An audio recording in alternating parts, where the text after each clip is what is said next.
Poppy Mullins, She, Her, Veiled Inequality, Deconstructing the One-Size-Fits-All Approach in Inclusive Education. My name is Poppy Mullins. I am 16 years of age and I feel honoured to be standing here before you today as a member of the inaugural National Youth Disability Summit Co-Design Committee.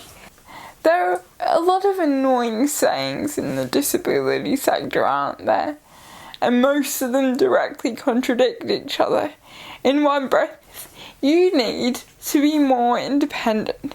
In the next, you need to learn to ask for help. On Monday, the teacher aide takes over your work, and on Tuesday, the teacher aides adjust your hands. Can I start by acknowledging the wonderful intentions that brought inclusive education into being?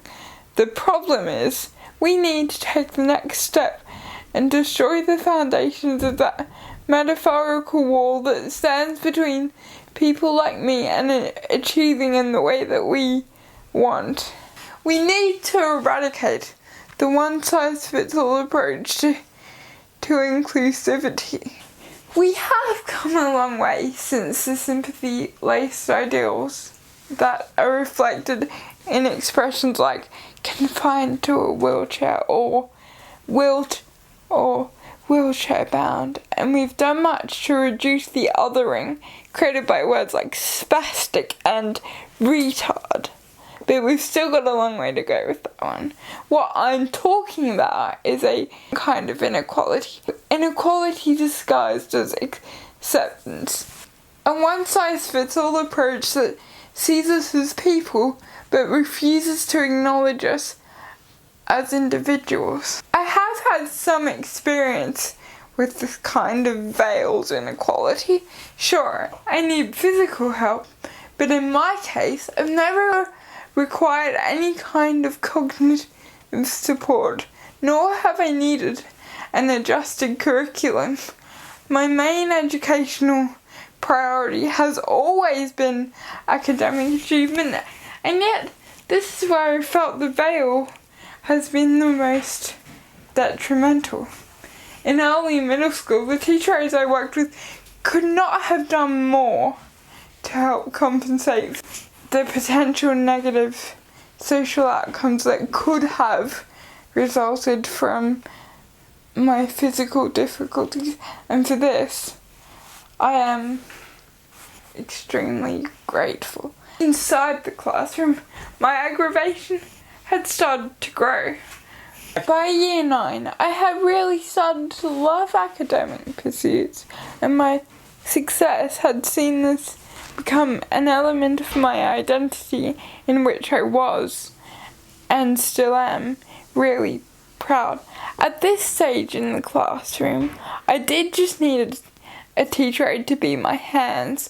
What I got was a well-intentioned person whose lack of technical expertise, particularly with word processing, was the cause of significant distress, not just for me, but for her.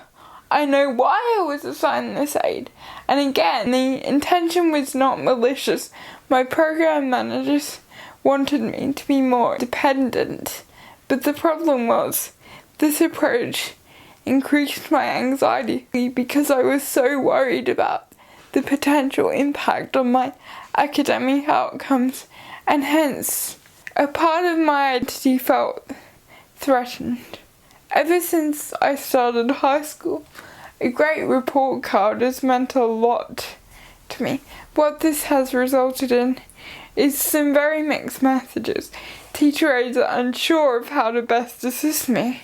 Here I need to add that I have had some amazing teacher aides, but really until now, what I've always felt was that as a young person who was clearly disabled, the institution automatically assumed I needed assistance to understand information, when what I really needed was just someone who understood the technology I used, understood my intellect and ability, and understood the specifics of how I worked in general and what was needed for them to adequately support me. The outcome of that experience showed me that the system I was in, by default of being disabled, had just as many flaws as it did merit.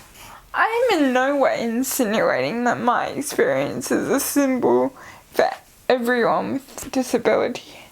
I have never been physically or verbally bullied due to my disability. I have never participated in an alternate version of the curriculum without my consent. What I am trying to get across, however, is that clearly with the system as it currently is, it is wrong to call the disability education sector truly inclusive. We're all still as one homogenous group held back by the one-size-fits-all ideology. That is, we all have the same abilities and interests. It is this approach that's being perpetuated in our schools and our workplaces. This is the approach that we need to dismantle if we truly want to call our education inclusive. Still, this veiled inequality is far less when compared to the blatant injustice that many of us still experience even before school starts, the struggle that is the process of enrollment. It was shown in a Senate inquiry completed in 2016 that many schools refuse or subtly try to turn away students with disabilities on the grounds that they cannot provide the student appropriate education because of their special needs or any challenges that might occur with that student. My own parents had to put forward a case to justify my so-called mainstream primary school enrollment, but it can't stop at getting your name on a roll and someone to help you out in class. Teacher aides need to be trained adequately to support students with disabilities in a predominantly digital environment, and time needs to be provided to allow for more collaboration between teacher aides and classroom teachers.